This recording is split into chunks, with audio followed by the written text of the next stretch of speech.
this video we're going to be looking at probability and likelihood.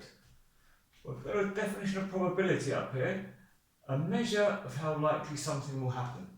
Well, likelihood is actually very similar to that. However, probability tends to be measured in terms of numbers and likelihood tends to be a measure in terms of words. So let's have an example. If I drop this pen, I'm pretty certain that it's going to make a noise. Okay, so with probability, I would have a value of 1, and that is equivalent to certain. Okay, you can't get more than 1 in terms of probability. Certainly it's going to happen. Similarly, if I hold this pen here, I think it's impossible that it's going to stay exactly where it is. So, right again. So, 0 is the probability of something which is impossible. Okay, then we've got something which is right in the middle. Okay, so we would give this between 0 and 1, so a value of a half. Or we could write it as a decimal, 0.5, or even as a percentage, 50%. So this would be something like tossing a coin, where you've got the same chance of getting a head or getting a tail. And we can call that having an evens chance, or an even chance. Okay. Then, in between impossible and evens, anything which has a probability between 0 and a half is unlikely. This would be something like if I buy a lottery ticket, my chances of winning the jackpot with 1 ticket are unlikely. It's not impossible because I've got a ticket, so I could win, but it's unlikely. Okay, and then anything which is between an evens chance and a certain chance would be likely.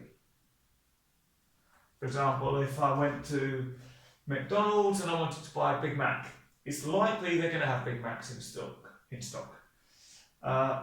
not certain, but it's pretty likely. Okay, so now let's move over and we're going to look at 2 words here, fair and biased. The idea of fair is that you've got an equal chance of something. For example, if you toss a coin, we've already said you've got an evens chance, you've got the same chance of getting a head as a tail. Okay, if it was a biased coin, if it was weighted in some way, that would mean that you haven't got the same chance of getting a head and a tail. You might have it so that 3 times out of 4 you get a head, and maybe only once out of every 4 tosses you get a tail. So, a lot of the time when we're dealing with probability, we're talking about having a fair dice or a fair coin, or in this case, a fair spinner. So what this means is if we spin this, every number has got the same probability or likelihood of coming up. Okay, now we're asked to find the probability of spinning a 2. Okay, well, we've got 5 different outcomes. So I'm going to write this probability as a fraction. I've got 5 as my denominator. We want to get a 2. Well, only one of them would give me that result. So the probability of spinning a 2 would be 1 out of 5. Okay. If the question had been the opposite, the probability of not spinning a 2, well then it would be 1, 2, 3, 4 out of 5. So the probability of something happening, if you add that to the probability of it not happening, it's always going to be equal to 1. Right, so now we're looking at the probability of getting more than, let's say getting more than 2. Okay, well, more than 2, well let's start again like before. We've got 5 possible outcomes. More than 2 would be a 3, a 4 or a 5. So probability of 3 out of 5. Okay, right, now we can use tables and tree diagrams to help us, often with certainly more complex probability problems as well. Now, this question is a bit different because we're tossing a coin twice. So we're not just interested in the outcome of something happening once, but you're doing the same thing and then you're repeating it. So, what's the probability of 2 heads and then of a head and a tail? So the best way to do this using a table is to draw it out like this. And what we're going to have in the table is all the possible outcomes that we could get from tossing a coin. So if this is our first toss, well, we can get a head or a tail. With our second toss, we can get a head or a tail. So that means we can either get a head and a head, and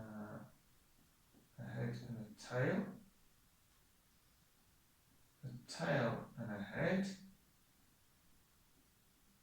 or a tail and a tail.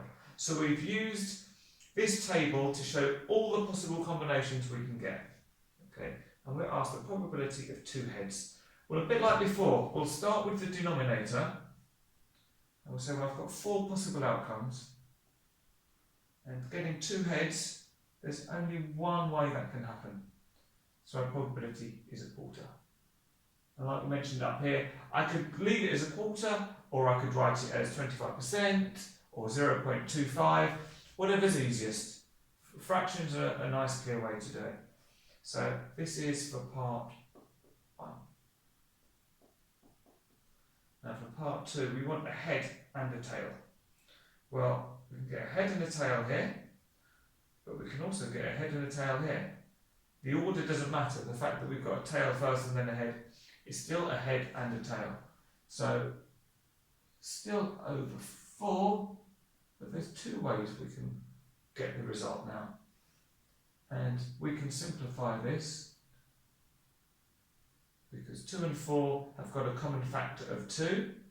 2 goes into 2 once, and 2 goes into 4 twice. Okay. Right, so now we're going to use a tree diagram to answer the same questions. So let's draw. This is a tree diagram. So we're showing all of the different options that we can get. So if this is our first toss of the coin, we can get a head or a tail. And with the tree, these are meant to be the branches, so they can kind of keep going over to the side. So we can get a head or a tail, and the chance of getting a head, if it's a fair coin, is going to be a half. And the probability of getting a tail is also a half. Okay. Now, with the second toss, we can get another head or a tail. And similarly, if we get a tail on the first toss, we can get a head or another tail.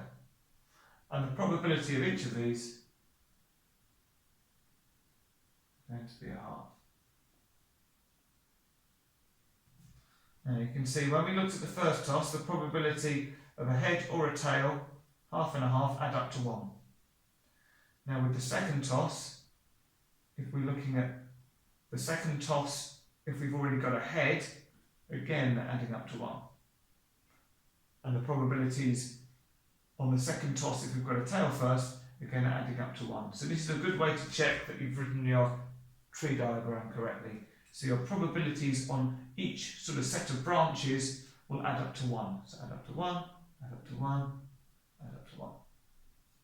So if we look back at our original question, we've got, it doesn't coin twice, what's the probability of 2 heads? Okay, well, we can get a head and a head. So, now the important thing with this is tossing a coin once is completely independent of the second toss. Okay, whether I get a head or a tail, doesn't matter. When I toss it again, I've still got a 50% chance of getting a head and a 50% chance of getting a tail. So that means I can multiply these probabilities together. So 1 times 1 is 1, 2 times 2 is 4, which agrees with what we've got here.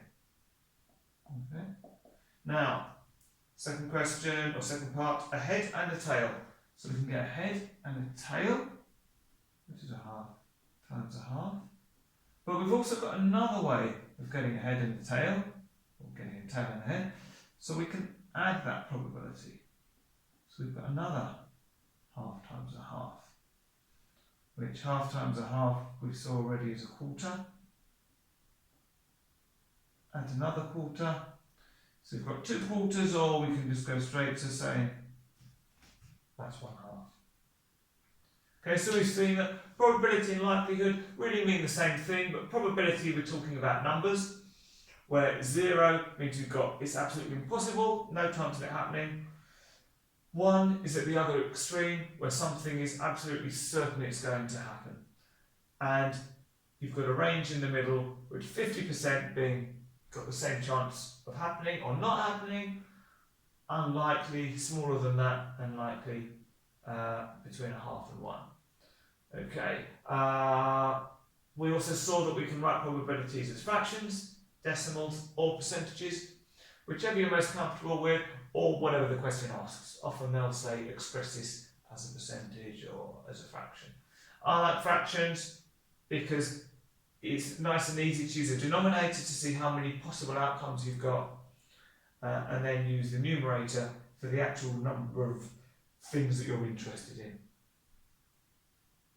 And that's probability and likelihood. Thank you.